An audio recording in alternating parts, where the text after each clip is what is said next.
And sticking to my usual vlogging theme, I have my lunch today. So I made some Thai red curry, excuse my congestion and my cough. I've been sick for like 3 weeks. Just a bunch of veggies and red curry paste. I use Thai Kitchens because I like the flavor. Coconut milk, a little soy sauce, some tofu, some rice. I'll mix it all together once it cools down. I'm also reading, or what I started this morning anyway, Neanderthal Opens the Door to the Universe by Preston Norton. I am 90 pages in. I'll talk more about it later, but I am loving it. Okay, I'm gonna eat. See you later.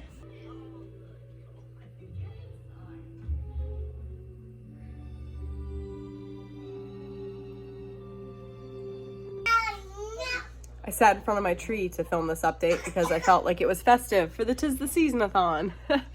I have a pretty bad cold, which is like not unusual in the winter months because I have children that go to school and schools are like germ cesspools. The baby's sick, so I've basically just been sitting around and reading when I can all day, which is nice. I have an ebook, which I've been reading, 10 Blind Dates by Ashley Elston on the ebook. I don't really know how far into it I am because it is, I have nowhere to like prop this. Sorry if it's shaky. I have no way to like tell because I have never read an ebook via Hoopla and I'm not really sure how to tell how far I am. So my guesstimate is about 20%. So it's a story about a girl who gets broken up with accidentally in a way when she has kind of finagled her way into staying home for the break when her family goes somewhere else so that she could spend time with this boyfriend who breaks up with her.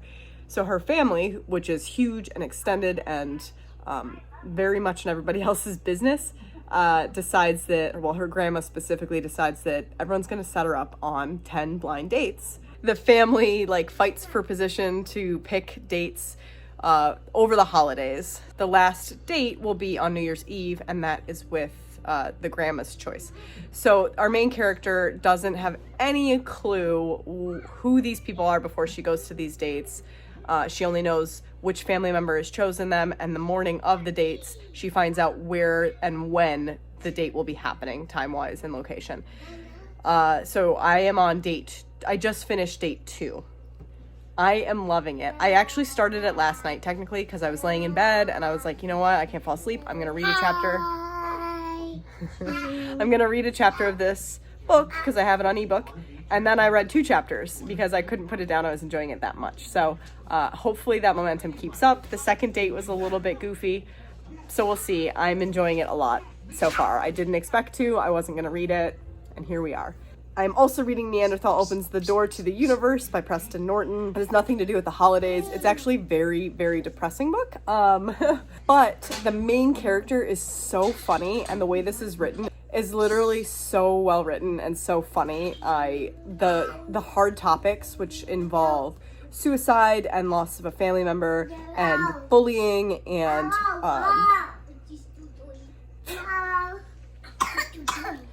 like fat shaming and abuse of like parental abuse. There's a whole slew of very triggering and dark things in this story, but it is just so freaking funny so far. I am really loving it. I'm 90 pages in. Again, another book I like just from she rebranded, but she was Just Reads Books and is now Just Nevertheless. Recommended this like a long time ago, and I had it on my radar since that recommendation, and one day I just picked it up from Barnes & Noble, and I'm so glad I did because I'm really loving it. Both of these books have potential to be very high 4 stars, if not 5 stars, so hopefully this path stays. Lastly, I am listening on audiobook to One Hit Wonder by Lisa Jewell. I haven't read that much. I think about an hour, so like a half hour of time spent on it. It is a Lisa Jewell book, if you've ever read any Lisa Jewell. It is told in the beginning in the perspective of this girl named B, but it turns out that B is the person who dies mysteriously, and it's her younger sister who's like very removed from her that thinks it's fishy. Sorry, my kids are so loud right now. Thinks it's fishy and wants, and I would imagine starts looking into the death because B was only like 36 or something, so it seems kind of weird that she would die this way that she did circumstantially. That I don't really have much more than that, except there's a lot of weird family dynamics, people that like be left really young, and her sister was like only 4 or 6 or something like that, which I can relate to. I think I moved out when my brother was 6. There's this whole monologue that Bee has with herself in the mirror when you're still in her perspective about how she's 36 and that's like so old and youth is behind her and she's got nothing left to look for. And 1, it's a little depressing. 2, it's a little relatable. And I was like just talking to one of my best friends about this, how like we're in our early 30s and it already is starting to feel like that, but also like there's a lot more to life than just youth. So I don't know if it's going to end up being like a suicide story, or I don't know. Maybe that's what Lisa's setting you up to believe now, but I don't know. Oh, and on that note, I think I know who the main character, whose name I can't think of right now, in 10 Blind Dates is going to end up with. Even though we're only on day 2, I have a gut feeling, and I will let you guys know if I'm right at the end, but I won't tell you who it is. And I'll be honest about it, whether I'm right or wrong. So stay tuned and we'll see. This is my Christmas tree right now, but this is our like really old tree. It's not very fluffed. It never looks really full. So I finally bought a new one on like this epic sale. I'm gonna brag about it for a minute because I wanted this tree that was like $200 at Target. I'm gonna put this on the new tree when we put it up at Target, and they had a half off sale. It was $100 even, but they also had a sale on top of that if you spent $100 or more on Christmas items, you got $50 off. So I got the tree I wanted for literally 75% off. And I can't wait to put it up because it's fuller, it's taller, and it's like kind of sprinkled with white, like it's soft snow. I'm gonna go because my big son just hit my little son in the head with a stuffed animal. So, hey Finny, you wanna come say hello? He's very sick, I don't know if he will. Do you wanna come say hello? Say bye-bye. Oh, you poor little thing. Okay, bye-bye. Bye-bye. Someone is destroying the Christmas tree, huh? Is it you? Yeah. Yeah, taking all the plastic ornaments down? Yeah. All right. Well, I look like a hot mess. It's been a long day. I'm very congested, and he's very sick, so he's been a pain in the butt. Right, buddy? Yeah? Okay. But I wanted to come on here and update because I have read a lot. Today's been an actually crazy day. You've already seen the video, or at least seen that it exists, that a bunch of booktubers did as a project for one of the BTS members' birthdays. So that went up today. I was really anxious about it. Fun fact, I never pre-schedule videos. I just upload them when I'm done editing them, or they sit in a folder and then I upload them when I want to have them go live. I've never pre-scheduled, and it like really set off my anxiety to have that like pre-scheduled. I wanted to make sure it went out at the right time. So I was anxious all morning and barely read. And then I watched all of the videos all morning. But I still managed to read because for the first time in a long time, Finn took a decent nap. So yesterday I ended on page 90 in Neanderthal, and I am now like on page 186. So I like more than doubled where I was. I am loving this. I said yesterday that the humor is right up my alley. It's still the case. I am absolutely loving how funny it is, but it is still very dark, and it's getting darker and weirder and crazy. And I won't say more plot-wise because I'm not sure where I finished off yesterday plot-wise, and I don't want to spoil anything, but I am absolutely loving this. I listened to a lot of One Hit Wonder by Lisa Jewell last night when the kids went to bed and I was like cleaning up and making a late dinner for my husband and I to eat when he got home. So I think I'm about a third of the way through that too, and I have no idea where it's going. But the sister has decided that she wants to stay in the city and figure out what happened to her sister because she just can't buy into the idea that her sister, who was a celebrity, post-celebritydom, Finny, that she would kill herself. So she's sticking around with one of her sister's friends so that they can try and get to the bottom of like all of this girl's secrets, all of B's secrets. And then lastly, I'm probably about 40%, maybe just a little bit over 40% through 10 Blind Dates by Ashley Alston, which is the group book for this readathon. I believe on the third. I believe we're about to go on the fourth date of the 10 dates. And I'm really liking it. And I still think that the prediction I made in the beginning is going to be how it ends up. And I told my husband what I thought is going to happen so that I can hold myself accountable to that. Not that I would lie to anybody about my prediction being right or wrong, but I'm still really enjoying it. It's a fun read. When I'm reading it, I'm excited about it, and I don't look at how many pages I have left, which I've said before, and I'll say it again, is always a sign of a good book for me, is when I'm not counting down till the next chapter. Like, progression checkpoints mean that I'm pushing myself to read it, and I don't feel that way about 10 Blind Dates, nor do I feel that way about Neanderthal.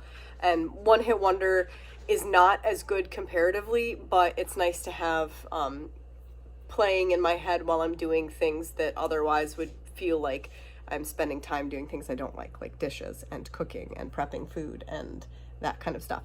So far so good. Day 2 of the readathon, and I feel like I'm killing it, and I feel like I am reading good stuff, and it is possible I'll be able to throw a 4th book in because something is going to get done.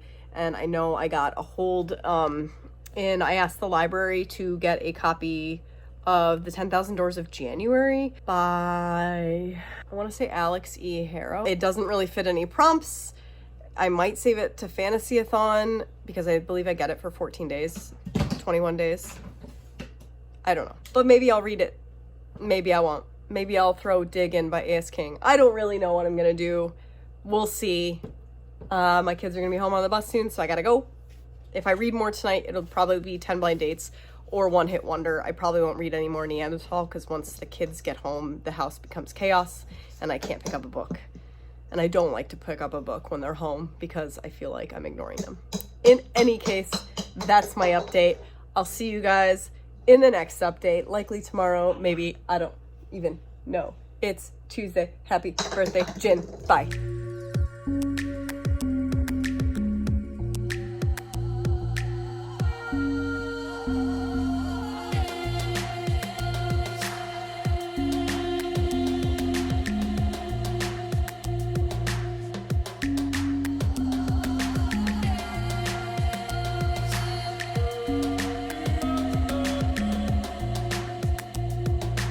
Damn, okay. I look a hot mess, and I just left Barnes & Noble. Literally, I'm in my car right now, and I'm a congested mess. I'm makeupless. I was juggling like 6 different awkwardly sized products while at Barnes & Noble, including 2 Starbucks drinks. So I text Chelsea earlier to make sure that what she got at Starbucks that she's been obsessed with lately is a chestnut praline ice, and that's what she is. So I got it soy. This will be my holiday drink for the 'Tis the Seasonathon holiday treat that I'll enjoy while I read when I get home. Also picked up a mocha for my husband because he is very sleepy. But I got a couple things for myself, which I wasn't gonna do, and they're not books. But I've wanted these for a while, not all of them. I actually really want the one for V, for Taeyong, but I figured it would be sold out everywhere, and it basically is. So I got RM, and then I've been wanting one of these for a while, and I was going between 2 of them, but I just went with Koya, the cute plushie. There's my Christmas gift to myself, but I was carrying that as well as the little RM figure, and then like 4 other things, including I got Oliver and Isley like a book, like an easy reader book, but it's a Christmas story so that, you know, they can work on their reading and be festive. And just a couple of like awkwardly boxed things. And I've got 2 drinks and no bag. And the guy at the register like tried to help me, but then he pulled my hair and we were both like, just a fucking mess. What else is new? And then the woman behind me wouldn't stop talking to me about random stuff. I was an experience. So I'm gonna go home and drink this and get way hyped up and not know what to do with myself because this will be my 2nd coffee in a day and I never do that. But anyway, that's my update. I have more to talk about reading wise, but I'll do that later because I'm in a parking lot. All right, bye. I just burped and that's a video I'm trying to.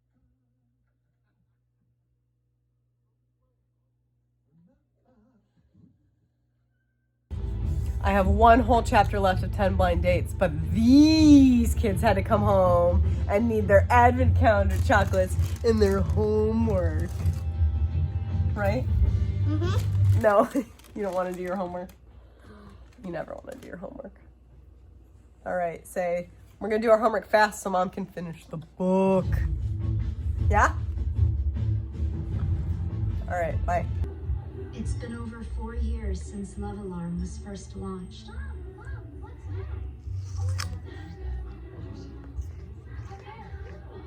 Well, I hope you can hear me over the Grinch in the background and my cold, but I have a lot to update, and I haven't updated in a couple days aside from little quick clips. But I finished 2 of the 3 books on my TBR for Tis the Seasonathon, and the 3rd book that I have yet to finish is One Hit Wonder by Lisa Jewell, which is the audiobook I'm listening to, and I have like 2 hours and 10-ish minutes left, which means that basically an hour-ish of listening time, which means that I should finish it today. I will be, hold on, I guess I gotta grab them. All right, let's just discuss what I finished so far.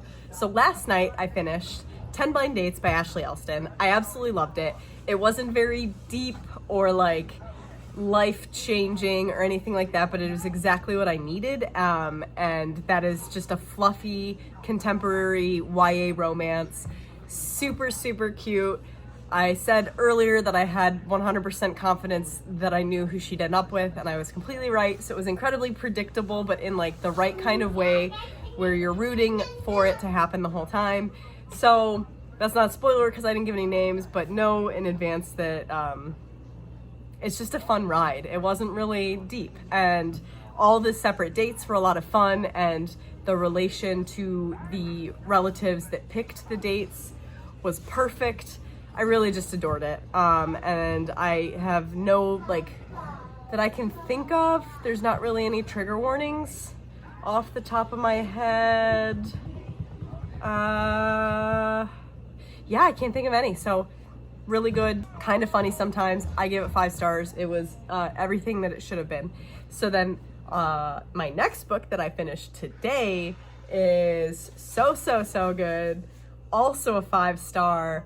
It might make my top 10. I've got to look back on Goodreads and see, because I don't have a static running list in my head throughout the year. I just pick at the end of the year what my top 10, what are still, like, what books are still lingering with me at the end of the year is what ends up on my top of the year. This may come into play. We'll see. And that is Neanderthal Opens the Door to the Universe by Preston Norton. Lord. I also, at the end of this, probably by the second half, I kind of figured out one of the like plot twists in this book, and there was one moment that I felt was a little bit cheesy and not it wouldn't have made a whole lot of sense happening. What are you doing over there? You see him? Oh, you can't see him on camera. Is it my shoulder that's in the way? There he is. Can you say hello? You climbing on things? Oh yeah, you should get down. Down, no? I think so. All right, anyway. There's a scene where like a character finds something that like it just doesn't make sense to still be there after so long. And that was literally in this entire 406-page book. The only thing where I went, meh. So it's a 5-star. This is, I don't know if I talked about it before, like what the whole point of it is, but a lot of trigger warnings, a lot of trigger warnings. Suicide, abuse, alcoholism, cheating, death of a loved one, homophobia, abuse amongst other students, bullying, just a lot of stuff. As I said previously, it's told very humorously. Like the main character, Neanderthal, aka Cliff, he is just such a funny and sarcastic narrator, and the quippiness of the writing style, so good. I wish more people read this. The only person I've ever heard talk about it is Jess from Jess Nevertheless, and I have already like messaged people that I think should read this and would like it, because it just doesn't get the recognition it deserves. I think it's best described as like The Serpent King by Jeff Sentner, but like funnier and more long form, and also kind of what Jay Asher maybe was going for with 13 Reasons Why but didn't accomplish is this. And it's about this guy. So Cliff is a very big outcast. He's 6'6", he's 250 pounds. That's why he's called Neanderthal in a bullying context. Can you stop yelling? So it's not like a name that he chooses to go by. And he's bullied specifically by like the quarterback of the football team, whose name is Aaron. But then something happens to Aaron and it changes his life, and him and Cliff grow close in order to accomplish this new... Look at this kid. He thinks he's so cool. Get over here. Accomplish this list of things that Aaron believes.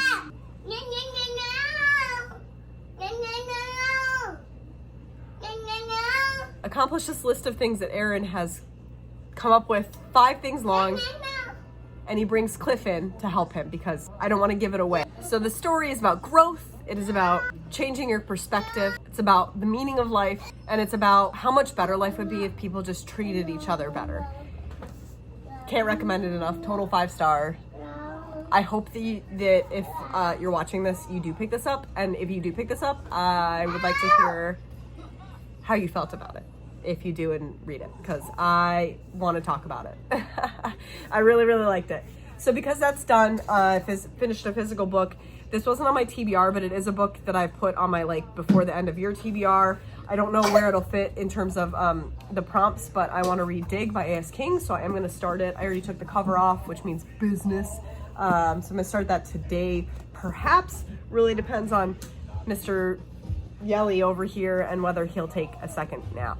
But it is Friday, so the kids won't have homework necessarily, so I don't have to like spend his next nap if he takes one assisting in homework. So I'm excited to dig into this. Woo, I didn't even mean to do that. I just like saw it and my brain said it, and okay. So that said, right now I'm finishing One Hit Wonder, as I said, by Lisa Jewell. It's not really that good. Right now it's about a 3-star. I think it's incredibly long form for what the purpose is. The audiobook itself is like 13 or 14 hours long, and I really don't think it needs to be. The story is going on forever. I've talked a bit about it, but the main character that we're seeing most of the perspective through, it does switch a little bit, is the sister of a washed up pop star that she and her sisters, the deceased sisters' friends, don't believe that it's a suicide, that as it was ruled, because she died with like tons of drugs in her system as well as alcohol, but they just don't believe it because that wasn't her style that they're aware of. But they're learning more about her and who she was and the secrets she kept, and there's a lot going on with the main character, the younger sister, in terms of growth and progression, but it's like a lot of background story for what the whole thriller, it's feeling less like a thriller and more like a contemporary that doesn't really have a point yet. So I've got like 2 hours left of the audiobook, aka an hour. I really don't know how it's gonna wrap up. I have no predictions because I'm just not that invested in it. It might just end up that she really did kill herself, so I don't know, we'll see. But that said, I'm happy to finish 3 books, not 3 audiobooks. And on that note, that's my lunch there.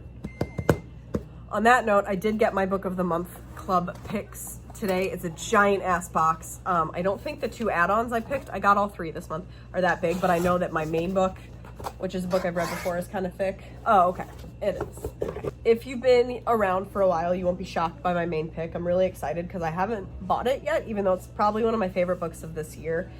You can see the back of it now, and I don't own a copy, and this will be the only hardcover that has been out, and that is Red, White, and Royal Blue by Casey McQuiston. I buddy read this as an ARC before it even came out. I think it came out in April of 2019. I buddy read it with Brianna over at Coffee Books and Bullet Journals. We had a great time. We both loved it immensely. And then I just never bought a copy because every time I saw one in the wild, it was like bent and before I even got it, you know what I mean? So I just never picked it up. And now I'm really glad I didn't because I have a nice hardcover copy of one of my favorite contemporary romances that I have ever read. If you haven't read it before, you need to. This was also really, really funny. It is a story of the son of the United States, the son of the United States president, who is a female, and the prince in Britain. And they're like, it's an enemies to lovers. They're mortal enemies, and then they're not. So good. Highly recommend it. Now, I went through and I looked at all the ratings of the add-ons that are remaining for book of the month picks because I really just couldn't think of anything that I really, really wanted, but I always, whenever I get less than 3, I end up regretting it, like something catches my eye later. So I went based on ratings and my reading taste, and I kind of went outside my box and went with 2 historical fiction books, but I think because of the context of them, there'll be books I really like.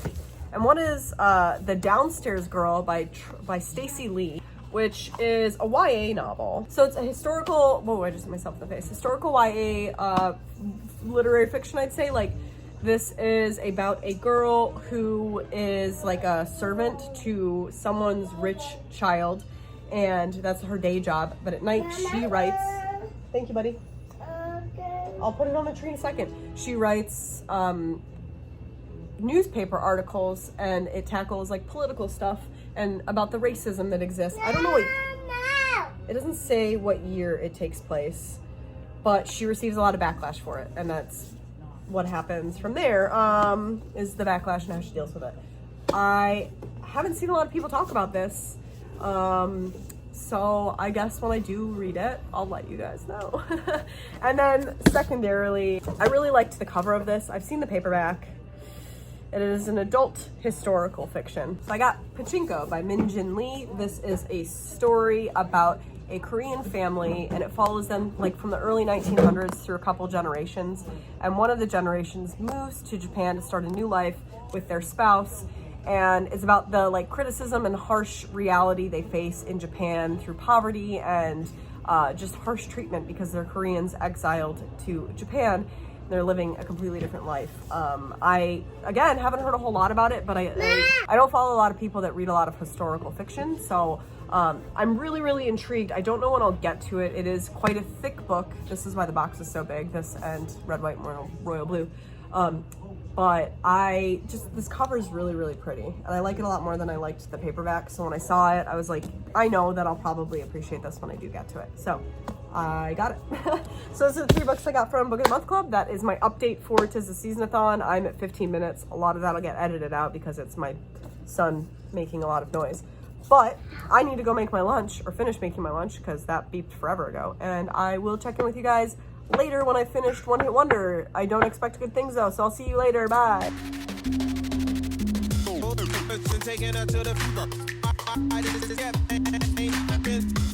Woo! Is that a lot? Let's switch the angle here. Working with half lighting because I don't feel like setting it all up. But I just wanted to check in and do my final Tis the Seasonathon wrap up because it is 2:15 on Sunday, and I know I won't get any more reading done because we're going to my mom's to celebrate her birthday, which is tomorrow.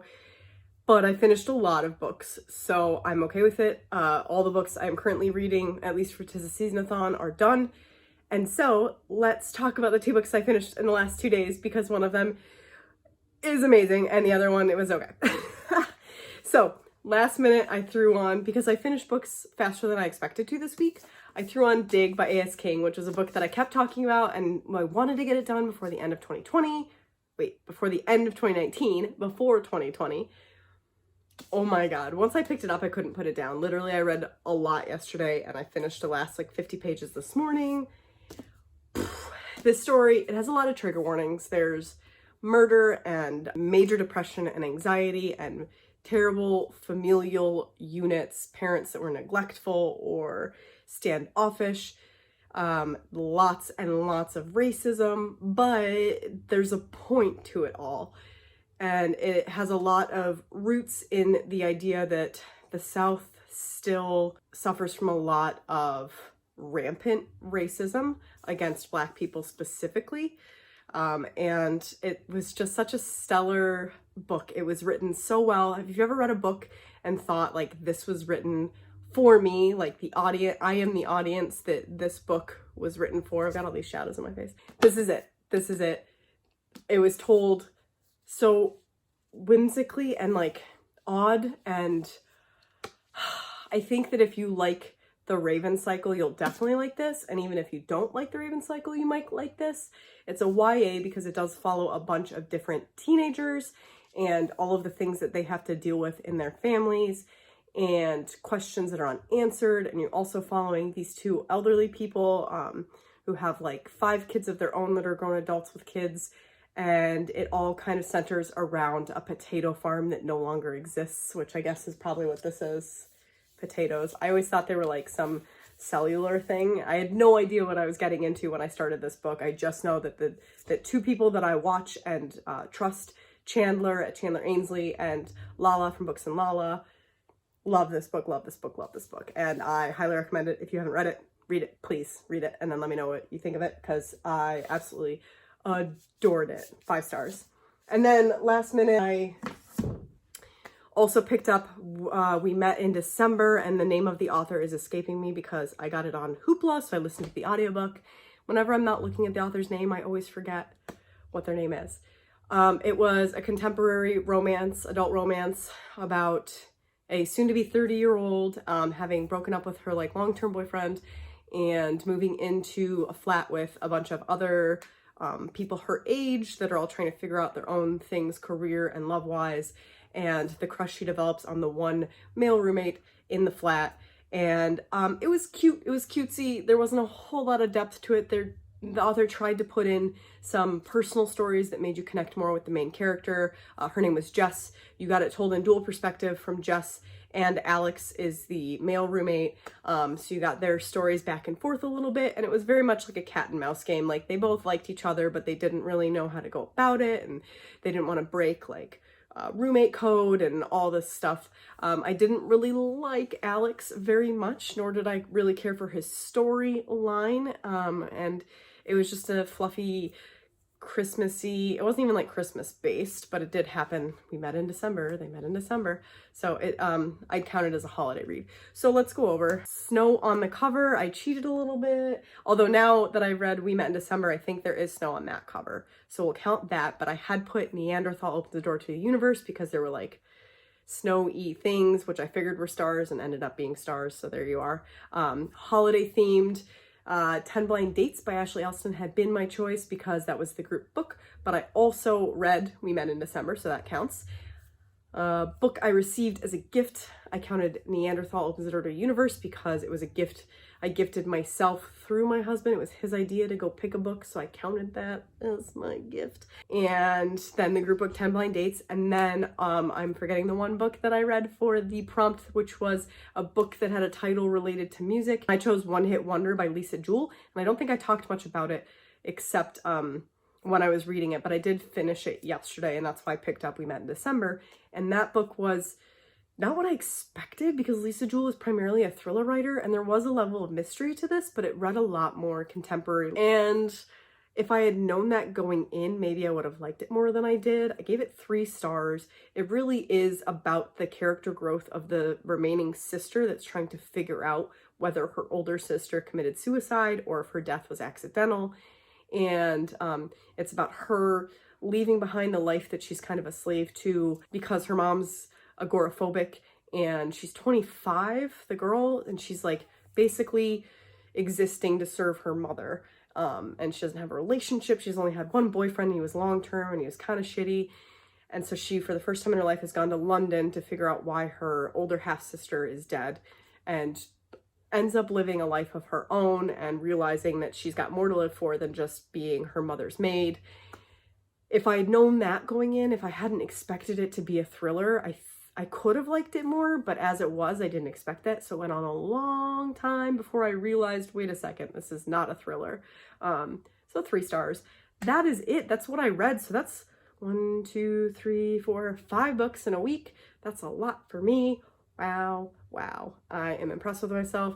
3 of them were YA and 2 of them were adult, but the YAs were pretty thick, also heavy. Dig is a heavy book, but it's not funny like Neanderthal was, but there's like a level of whimsy to it. It definitely is magical realism. And it went an unexpected direction. I'm still talking about that book. I can't get over it. I won't get over it. All right. That's it for me. I'm going to wrap it up. I don't have any other, oh, I do have Neanderthal. Where is it? So I'm going to wrap it up here. I have a couple videos coming up this week, Fantasy-a-thon TBR, my wrap up once I get that edited. I read 17 books in November, so it's gonna take a while to edit, I think. And then I filmed a tag video that is BTS based from Jane over at It's Jane Lindsay, so I'll have her link down below. And those videos are upcoming this week, and Fantasy-a-thon starts Friday, so I'm very excited to read some fantasy. It is a hefty little TBR, and that's it. Like if you like this video, subscribe if you're new here and would like to see more content from me. I post all my social media links down below. You can find me on Instagram, Twitter, and Goodreads. I hope you've had a wonderful 'Tis the Seasonathon. Let me know down below what your favorite book was of the week, and I'll see you in the next one, guys. Bye.